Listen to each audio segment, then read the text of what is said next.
Hello students, welcome in my channel Math Zone. Today we are discussing question 31 of exercise 5.1. Show that the function defined by f(x) is equal to cos x square is a continuous function.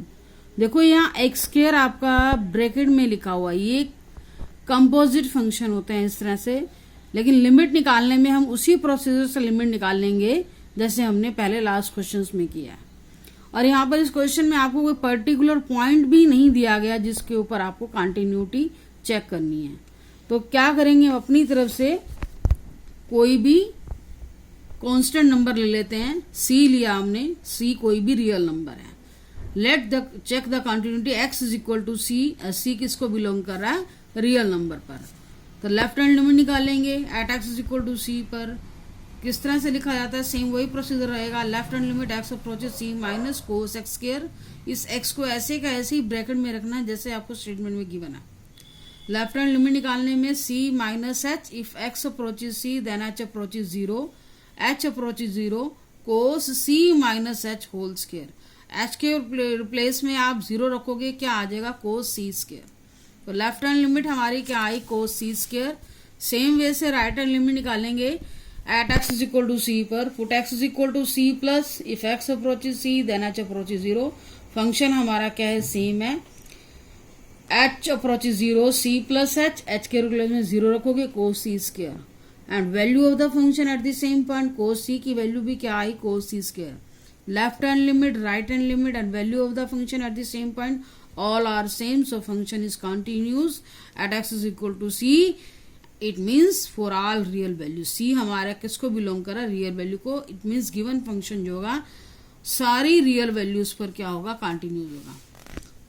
Now question number 32, show that the function f x is equal to cos x modulus is a continuous function. तो इसमें भी हमें कोई particular point नहीं दिया हुआ। यहाँ पर भी हम सी लेंगे, कोई कांस्टेंट। सेम स्टेप रहेंगे। Left hand limit at x is equal to c, x approaches c minus cos x. x के रिप्लेस में क्या रखोगे? c minus h, if x approaches c then h approaches 0।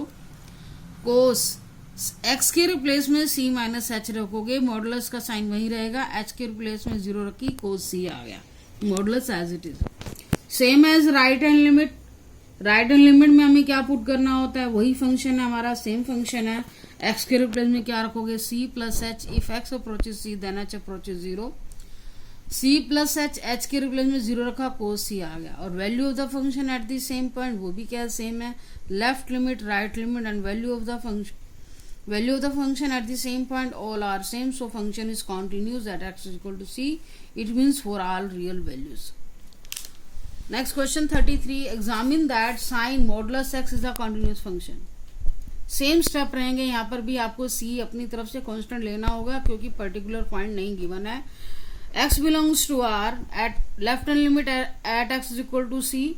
Function हमारा same है, left right दोनों limit के लिए। Modulus, sine of modulus x, put x is equal to c minus h, if x approaches c then h approaches 0। x के replace में क्या रखोगे? c minus h। x के रिप्लेस में ही चेंज करना होता है। मॉडुलस जहां वहीं लगाना है। यहाँ मॉडुलस x के ऊपर लगाओ तो यहीं पर ही लगाओगे। h अप्रोचेस 0, तो हमारे पास वैल्यू क्या आई? Modulus c। और आपको पता है c के अंदर नेगेटिव वैल्यू भी क्या हो जाती है? पॉजिटिव हो जाती है। तो यहाँ वैल्यू क्या आएगी? लेफ्ट हैंड लिमिट की sine c। Same as right hand limit at x is equal to c। Function हमारा वही है, sine of modulus x, if put x is equal to c plus h, if x approaches c then h approaches 0। Limit h approaches 0, sine c plus h के replace में 0 रखोगे, modulus sign c आएगा। और modulus में value हमारी positive हो जाती है, साइन c। तो लेफ्ट लिमिट, फंक्शन की इस पॉइंट पे वैल्यू भी हमारी क्या आएगी? Sine c। यहाँ पर भी मॉडुलस की वजह से साइन c हो गया। फंक्शन में left limit, right limit and value of the function at the same point all are same, so function is continuous at x is equal to c। For it means for all values of c। Now question है 34, find all the point of discontinuity for the function f x is equal to modulus of x minus x plus 1। यहाँ पर हमारे पास given function में modulus given है, तो modulus function में आपको वैल्यूज में, मॉडुलस में आपको पता है नेगेटिव पॉजिटिव दो वैल्यू आती हैं, तो उसके हिसाब से पहले आपको फंक्शन फॉर्म करना होगा, उसके बाद हम कंटिन्यूटी चेक करेंगे। तो फंक्शन कैसे फॉर्म करना है, तो उसके लिए आपको पहले पॉइंट निकालने होंगे। मॉडुलस फंक्शन में इस x को पहले 0 के इक्वल रखो, ऐसे सेकंड फंक्शन को आप 0 के इक्वल रखो, हमारे पास x की वैल्यू 2 आ जाती है। कौन सी दो वैल्यू आई हैं? x is equal to 0 and x is equal to -1. We have two values of x is equal to -1 and 0. इनके बेस पे हम क्या करेंगे? फंक्शन प्रिपेयर करेंगे। पहला फंक्शन कैसे बनाओगे? When at x less than -1 पे हमारे फंक्शन की वैल्यू क्या आने वाले, क्योंकि मॉडुलस की वजह से हमारा फंक्शन दो पार्ट्स में ब्रेक हो जाता है, माइनस कुछ पार्ट इसका माइनस में आता है, कुछ पार्ट प्लस में। तो हमारे पास जो वैल्यू आई है उसके बेस पे हम चेक करेंगे कि -1 के लेफ्ट का मतलब -1 से लेस देन है। नंबर लाइन पर चेक करो, ये 0 है हमारे पास, 0 से लेफ्ट -1, 0 से राइट प्लस की वैल्यू होती है। अब हम यहाँ -1 से लेस दैट मीन्स 0 से लेस। तो 0 से लेस आपको पता ही है मॉडुलस ऑफ x की वैल्यू क्या होती है? -x होती है व्हेन x लेस देन 0। ऐसे मॉडुलस ऑफ x की वैल्यू +x होती है व्हेन x ग्रेटर देन 0। तो -1 से लेस करोगे, -1 तो पहले से ही 0 से लेस है, तो क्या करेंगे? यहाँ पर मॉडुलस ऑफ x की वैल्यू क्या आएगी? -x आएगी, क्योंकि -1 क्या है? 0 से लेस है। x लेस देन 0 पर -x आएगा, मतलब 0 से लेस कोई भी वैल्यू। और यहां पर भी आप देखोगे x + 1 -1 से लेस, -1 से लेस रखो, यहाँ पर -2 रखोगे, -3 रखो, कुछ भी रखो, इस पार्ट की वैल्यू सोल्व करने के बाद क्या आ रही है? माइनस आ रही है। तो ये माइनस तो आपका जो गिवन है वो लिखोगे, और यहाँ पर जब आप x से लेस -1 कोई भी वैल्यू रखो, इस फंक्शन की वैल्यू भी माइनस आ रही है, तो इसलिए इस फंक्शन के लिए आपको अलग से माइनस लगाना होगा। अब आप इसको सिंप्लीफाई करो, -x, दो माइनस मिलके एक प्लस हो, माइनस प्लस हो गया, x + 1, -x + x कैंसल, तो हमारे पास फंक्शन की वैल्यू क्या आई? 1। और सेकेंड वैल्यू आपको क्या लेनी है? -1 से ग्रेटर और 0 से लेस। अब यहाँ पर इसी फंक्शन में आपको क्या करना है? -1 से ग्रेटर, लेकिन 0 से तो लेस है, 0 से लेस है, इसलिए इस पार्ट की वैल्यू क्या रहेगी? -1 रहेगी। -1 से ग्रेटर, 0 से लेस। अब देखो -1 और 0 के बीच में माइनस की वैल्यू है। मान लो मैं यहाँ क्या रखूं? -1/2 या 0.5 रख दें, तो यहाँ पर क्या आएगा? -x ही आएगा।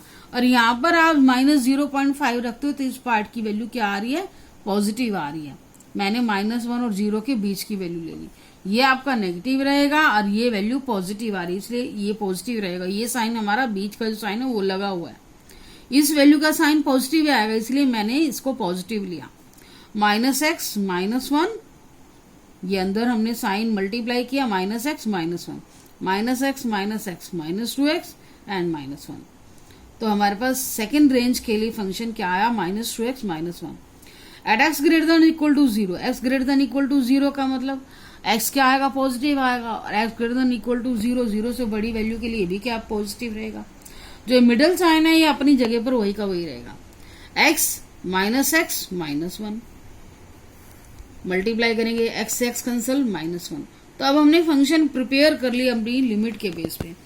आपको फंक्शन जो पहले वाले क्वेश्चन में अब तक गिवन थे, यहाँ पर मॉडुलस की वजह से हमें फंक्शन प्रिपेयर करने पड़े हैं। व्हेन x लेस देन -1 आपके फंक्शन की वैल्यू क्या है? 1। व्हेन x -1 से ग्रेटर और 0 से लेस फंक्शन की वैल्यू क्या है? -2x -1। और when x greater then 0 function की वैल्यू क्या है? -1।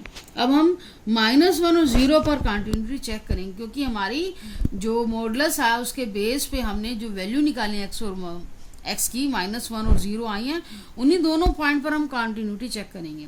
पहले -1 लेते हैं, at x equal to -1 left hand limit निकालो, -1 से लेस पे फंक्शन की लिमिट क्या आएगी? फंक्शन क्या हमारा 1। अब कांस्टेंट फंक्शन है, इसमें आपको लिमिट हमारी यही निकल आती है, आगे पुट करने की जरूरत नहीं पड़ती। जैसे 1 - h करते हो लेफ्ट हैंड लिमिट, ऐसा कुछ करने की जरूरत नहीं पड़ती जब हमारा कांस्टेंट फंक्शन आ जाता है। तो लेफ्ट हैंड लिमिट कितनी आ गई? 1। Right hand limit at x equal to -1, उसके लिए फंक्शन क्या लोगे? -2x -1। Then put x is equal to -1 + h, right में हम प्लस करते हैं, if x approaches -1 then h approaches 0, h approaches 0 -2 -1 plus h की जगह हमने क्या रखा 0, माइनस माइनस प्लस हो गया 2 -1 1 आ गया। और f ऑफ -1 पे भी फंक्शन क्या लोगे -2x -1, सिंप्लीफाई करोगे यहाँ पर भी क्या आ गया 1 आ गया।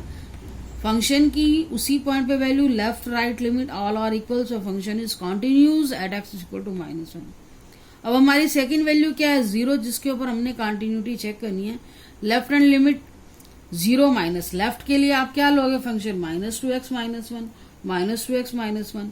लिमिट निकालने का वही प्रोसीजर रहेगा, put x is equal to 0 minus h, if x approaches 0 then h approaches 0, limit h approaches 0 -2 0 minus h की जगह 0 रखोगे, सारा पार्टी 0 हो गया, लेफ्ट हैंड लिमिट कितनी आई -1।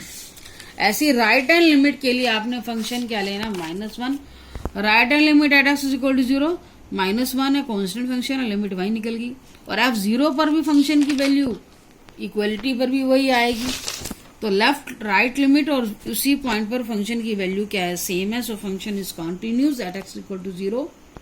तो हमारे दोनों पॉइंट्स पर 0 पर भी और माइनस पर भी फंक्शन कंटिन्यूज रहा है, तो it means there is no point of discontinuity. यहाँ पर डिसकंटिन्यूटी का पॉइंट पूछा गया था। तो ये हमारी एक्सरसाइज यहाँ कंप्लीट होती है। आज आपको कंप्लीट करनी है और रिवाइज करनी है अच्छे से। Thank you for watching video.